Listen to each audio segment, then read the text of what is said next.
ôn ơi chị mau miền tục còn quá lấy đeo của mán cứ là sai ở hai na lời đi bông ôn na đằng ót thập lời đi nâng lời nè khăn chị tạm đang du ơi tăng vì cái thưa lời chuyện lên bấm pi thay máu cái khăn chị tạm này lời đi xa mẹ đèn tốt còn tai miền tây sập hiệp ông song khang pleu hay chị bị xe khai nâng cứ đam cả ngạo ở đi school ski bình pleu chị mau miền ở đó srot sraiสบายចិត្តស្រស់ថ្លាមកនិយាយទៅជិះមកផ្លូវហ្នឹងគឺអារម្មណ៍ល្អតែជាហើយមានធម្មជាតិមានផ្កាមានដើមឈើពណ៌បៃតងជុំវិញអញ្ចឹងម្ដងមកកាលទោះបីផ្លូវខាងនោះធ្វើហើយក៏ដោយនៅតែចង់ជិះផ្លូវហ្នឹងគឺផ្លូវទៅកងមាសបងប្អូនផ្លូវទៅកងមាសអញ្ចឹងយើងអាចទៅភ្នំពេញតាមនេះក៏បានដែរចំណាយពេលវេលាប្រហែលជា2ម៉ោងដូចគ្នាទេគាត់ថាផ្លូវនេះតូចហើយមានផ្ទះមានភូមិប្រជាពលរដ្ឋអមសងខាងផ្លូវរហូតតាមផ្លូវអញ្ចឹងការធ្វើដំណើរអីត្រូវមានការប្រុងប្រយ័ត្នអាចជិះលឿនបានទេឃើញរត់ឆ្លងខ្នល់មួយអាចជិះលឿនបានទេ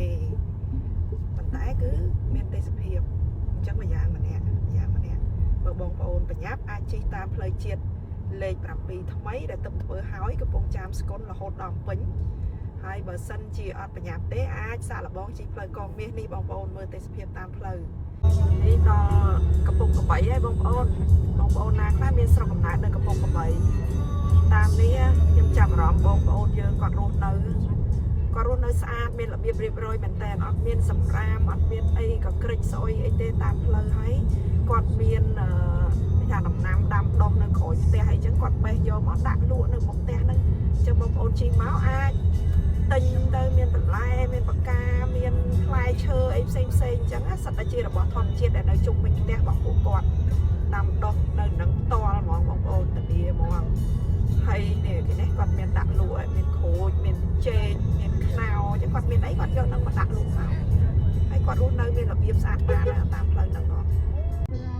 ស្អាតណាស់ការកង្កោមួយឆ្នាំបានឃើញម្ដងតាមផ្លូវហ្នឹង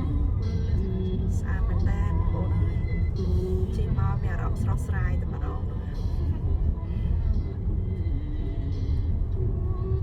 ស្អាតណាស់ហើយខែផ្ការីកនេះបងប្អូនតាមផ្លូវហ្នឹងតាមផ្លូវទៅកងមាសហ្នឹងគឺមេអំបៅហោះហើរពេញផ្លូវ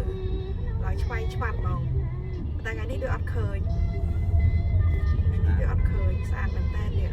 អើយស្អាតណាស់បងប្អូនអើយជិះមកមានទុកកង្វល់អីទាំងប្រហែលគឺរសាយអស់ហើយបងប្អូនជិះមកផ្លូវនេះបាច់ចាំបាច់ជិះទៅដល់ភ្នំពេញក៏បានដែរគាត់តែថាមកជិះមកដើម្បីលំហែអារម្មណ៍ក៏បានជិះលេងមើលទេសភាពទៅហើយអាចបកត្រឡប់ទៅផ្ទះវិញបានអញ្ចឹងចុងសប្តាហ៍បាច់ទៅណាឆ្ងាយទេកំពុងចាមយើង